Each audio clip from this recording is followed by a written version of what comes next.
Tribes of Midgard is a tough game. Of course, it's going to take many runs for you to get to the point where you'll be facing off against the Saga boss, the brand new one, Jormungandr, as part of Season 2. But how do you actually do it?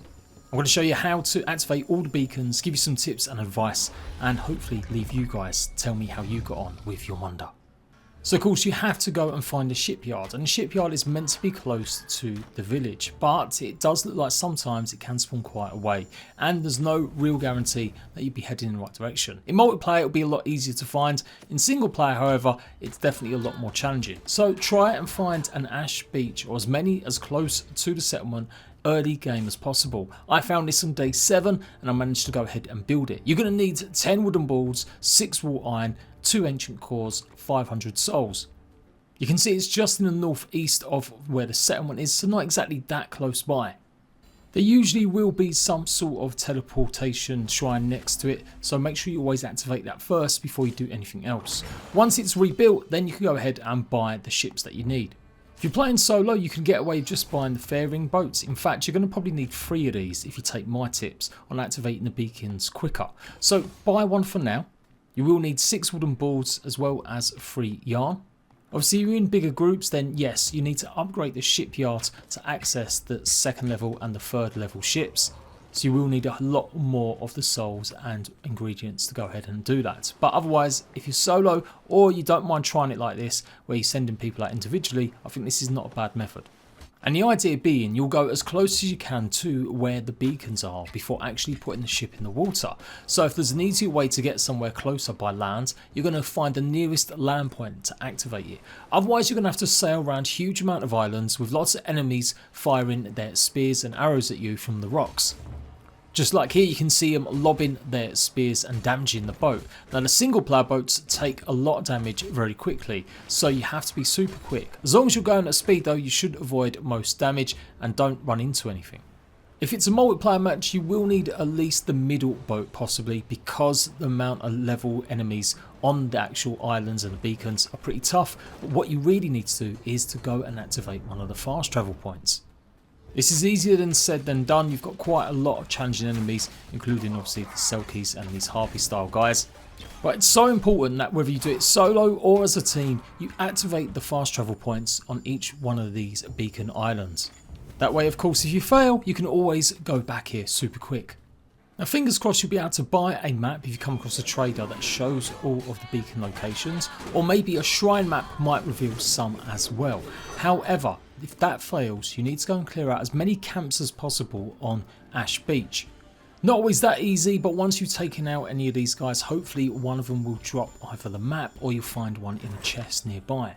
Now maps do take up one of your potion slots. You're going to have to make sure you've got enough space before you can go ahead and use one. I have found it a bit glitchy at times when I've used the beacon treasure map that very occasionally it won't actually show all 3 beacons.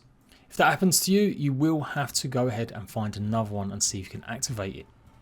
Do remember also that Ash Beach does get quite cold at night time, so you may need a potion by then, even in the early stages of the game. And yes, as the game gets more colder, it's going to become even harder. You will find plenty of enemies, like I said, on the beach, so you might want to clear them out just in case they try following you into the actual beacon camp.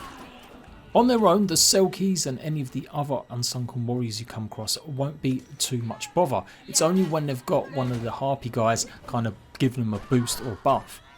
You normally only find one entrance way into the actual camp, and it's guarded by obviously poison darts. These can do significant damage, so pay attention, avoid them at all costs unless you're absolutely stacked on potions. If you're doing this with others, obviously it's going to be even tougher. It will be stronger based on how many players are actually in the actual event. Otherwise, on solo, absolutely try and do your best to go for the guys at the yellow bar. You really don't want to be concentrating on the other ads because he is buffing them and giving them more damage output. So there won't be any additional mobs that will spawn, so you don't have to worry about them. But the guys in yellow, I keep calling them, they're actually called the Fossagrim. They will have 3 spells. Basically 3 different types of buffs that they'll either give. They'll either buff an enemy, so they'll hit you harder. Actually have a power that drains some of your souls. And it does look like they've got another one that can also heal some of the enemies. Some of the other enemies nearby as well, like the Selkie, obviously they can sometimes be seals. You'll find them at other beaches, not just in these encampments, and so you could get taken by surprise. There's a mix of normal seals and regular Selkies. The Selkies will still keep looking at you. So just a little FYI tip on that as well.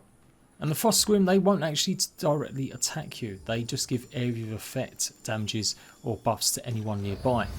But once you cleared out all the enemies, you can activate the beacon like you just saw and then go ahead and get all the loot, and you need to do that 3 times. You could pick up a bunch of Frost Scrim fumes which you need to craft some of the late game weapons and armors and stuff. Otherwise you get the normal kind of loot that you'd expect. Maybe some special arrows, lots of souls, and maybe some sort of ore. Now I don't think the Frost Scrim or the Selkie have a particular elemental weakness other than maybe using normal weapons or axes. So although they may not actually be any more damaged by lightning, certainly obviously the normal bows, I think they do that anyway, so you might as well make sure you've got them. And then axes, of course, just making sure you've got a high powered leveled axe. So if you're playing multiplayer, you may want to send your berserkers over to go and do some damage. When you want to make your escape, whether it's too cold or any other reason, don't go back the way you come. There's plenty of ways that you can actually just jump off the sides and then quickly get back to the fast travel point.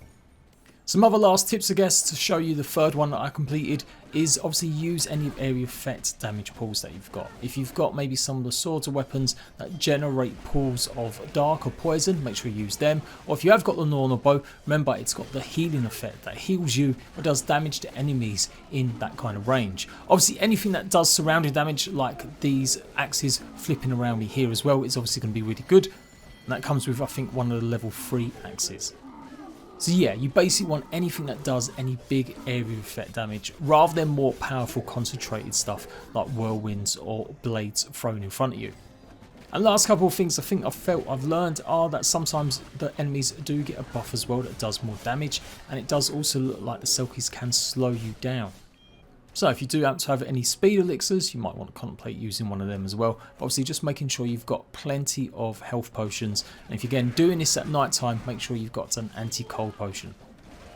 And finally, once you've completed all 3 beacons, you will then be able to activate it and it will show you directly the location to the boss fight, the Saga boss. You don't have to do anything additional.